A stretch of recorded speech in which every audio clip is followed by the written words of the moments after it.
Afinal, existe uma verdade real, uma verdade objetiva, ou tudo é subjetivo e depende do ponto de vista?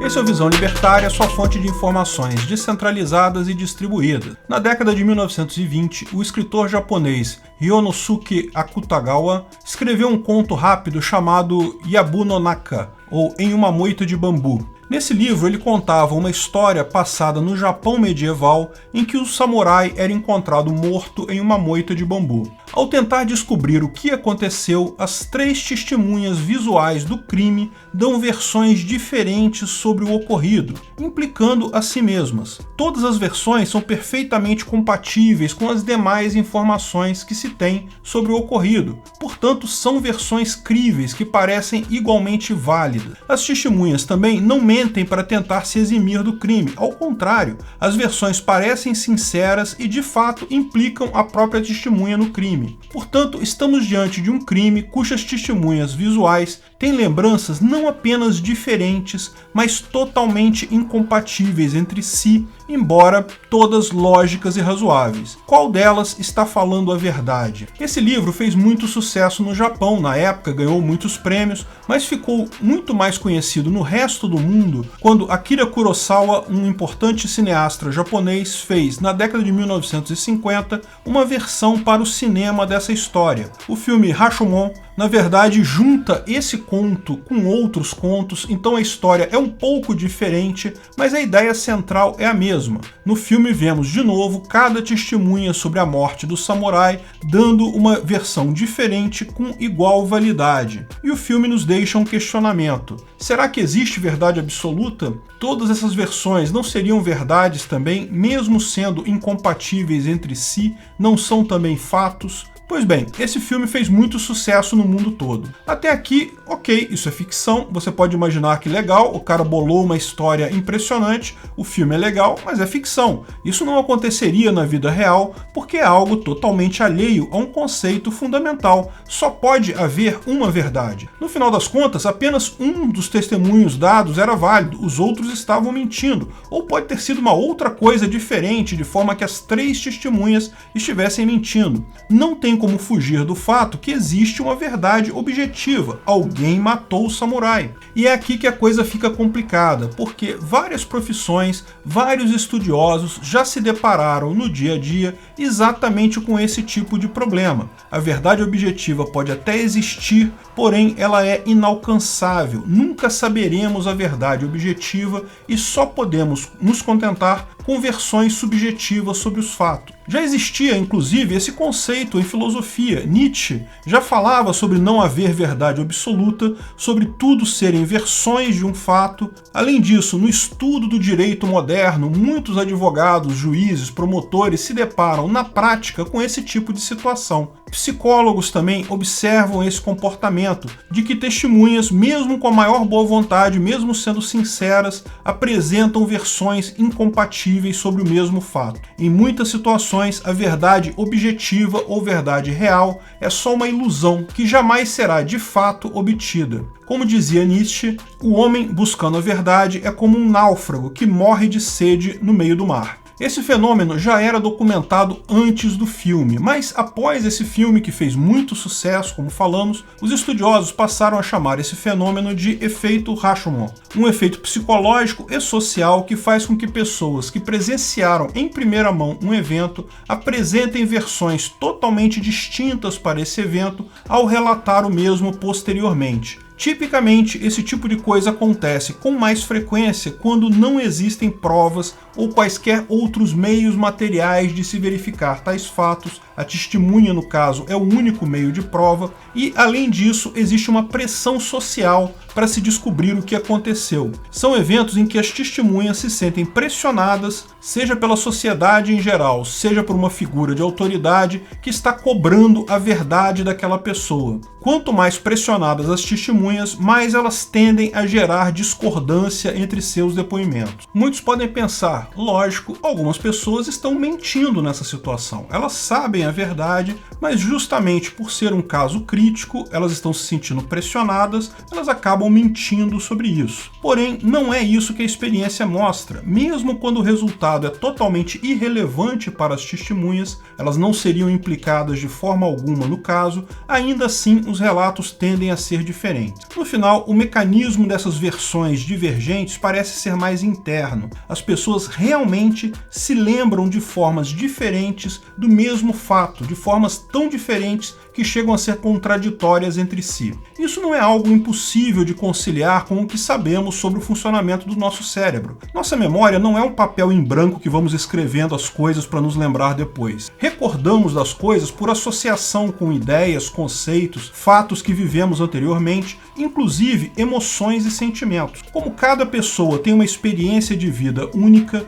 tem um grau próprio de experiência emocional, de fatos a que foi submetidos, ao gravarmos um mesmo fato em nossa memória, resultamos em narrativas totalmente distintas, muitas vezes até contraditórias, mesmo buscando ser o mais exato possível. Isso é muito explorado por advogados em julgamentos. Por exemplo, o leigo pode imaginar que quanto mais testemunhas um advogado levar para um tribunal, melhor, né? Mais certeza ele tem do caso dele. Não é isso. É reconhecido que pode ser prejudicial levar um grande número de testemunhas em um caso, porque aumenta a chance de uma testemunha contradizer a outra e isso acabar enfraquecendo a tese, seja a tese de acusação, seja de defesa. Melhor algumas poucas testemunhas coesas do que uma multidão de testemunhas falando coisas incoerentes entre si. E se até uma testemunha factual que viu o crime com seus próprios olhos não é confiável, outras provas também são complicadas. Vídeos gravados podem ser adulterados, gravações de voz, grampos telefônicos, tudo pode ser adulterado. Confissão,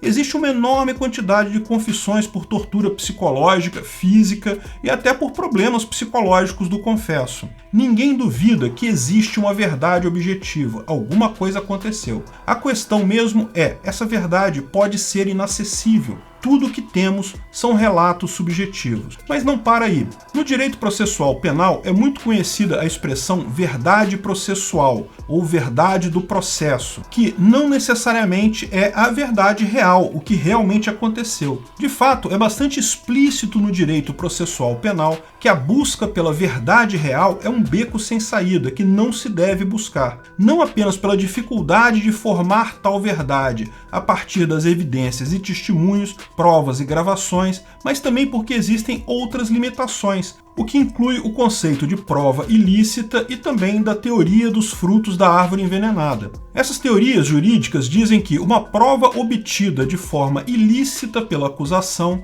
não pode ser usada em um processo, e mais do que isso, ela contamina todas as provas obtidas a partir daquela prova ilícita. O policial fez uma escuta sem autorização e descobriu que iriam entregar drogas no Pier X. Com base nisso, ele monta uma operação perfeitamente legal e apreende grande quantidade de drogas, prende um monte de gente. Essas pessoas são inocentes, mesmo que tenham sido pegas com a droga porque a prova é ilícita. A gravação ilícita que levou à operação faz com que a operação em si também seja ilícita. Entenda o que isso significa. Essas provas, embora tenham sido obtidas de forma ilícita, são verdadeiras. Uma escuta foi feita de forma ilícita. Isso não quer dizer que as pessoas não conversaram entre si. Não quer dizer que aquele caminhão cheio de drogas no Pier X não existia. Sim, ele existiu. Ou seja, em um processo penal existem evidências que poderiam nos levar mais próximo da verdade real. No entanto, explicitamente opta-se por ignorar tais provas. Portanto, não se busca de propósito a verdade real em um processo, busca-se a verdade processual, a verdade consistente com as provas legais do processo. Você pode achar isso um absurdo, mas acredite, existe o melhor de todos os motivos do mundo para esse tipo de medida: a proteção do indivíduo da injustiça da perseguição estatal. Sem o conceito de provas ilícitas ou de contaminação de provas, o poder do Estado ao perseguir indivíduos se torna tão grande que basta alguém na polícia querer te ferrar que vai achar coisas contra você e te condenar. Esqueça essa história sem sentido de quem não deve não teme. Só quem nunca nunca viu como são feitas investigações policiais e julgamentos em tribunais que têm essa visão inocente das coisas. Da mesma forma que fica mais fácil para o policial pegar os bandidos de verdade, fica mais fácil também ele usar tudo isso contra alguém inocente só porque ele quer. Então, repare, haver uma verdade objetiva, um fato objetivo, é irrelevante. No final das contas, essa verdade não apenas é inacessível, como é arriscado demais persegui-la. A justiça que te vendem hoje é uma ilusão, porque até na cabeça de testemunhas a verdade é dúbia. Quando se colocam todas as demais limitações do processo, no final a justiça vira o que vemos aí, um enorme aparato burocrático onde tudo que você pode fazer é torcer para nunca ser sugado para dentro dessas engrenagens. Se um dia você for sugado lá dentro, por mais inocente que seja, você vai sair moído de lá. E seria pior ainda se buscassem a verdade real e não a verdade processual. Por esses motivos, eu sempre fui radicalmente contrário à pena de morte. A justiça erra muito. Ninguém tem dúvidas que determinados criminosos mereciam sim a morte, mas dar o direito a esse aparato burocrático ineficiente, cheio de meias-verdades, para definir quem vive ou quem morre é temerário. Mesmo uma justiça privada mais ágil e justa ainda é arriscado. Quando os exames de DNA passaram a ser aceitos como prova, 30% dos condenados à morte nos Estados Unidos foram inocentados. Quase um terço das pessoas eram inocentes dos crimes que eram acusados e iriam ser mortos por esses crimes. Cuidado, você que é uma pessoa do bem, mas defende pena de morte, pode amanhã se ver na situação de acusado. O fato é que a justiça privada, se não pode resolver totalmente esse ponto, pode ao menos minimizá-lo. Veja, as teorias processuais que visam proteger o acusado da perseguição pura e simples da polícia passam a ser menos importantes em um ambiente em que existem múltiplas empresas de segurança competindo em um mercado para ver quem oferece a melhor segurança. Você não tem mais apenas um Estado monstruosamente mais forte que o indivíduo, coercitivo, sem responsabilização. Ao contrário, você tem vários estados, vários ordenamentos jurídicos competindo entre si, todos eles querendo ganhar mercado e sabendo que, se fizerem besteira, perdem cliente. Empresas de segurança privada que imponham regras draconianas para investigação e perseguição criminal seriam preteridas por outras mais leves. Ninguém quer se arriscar a ser acusado indevidamente. No final, cria-se um incentivo enorme para a composição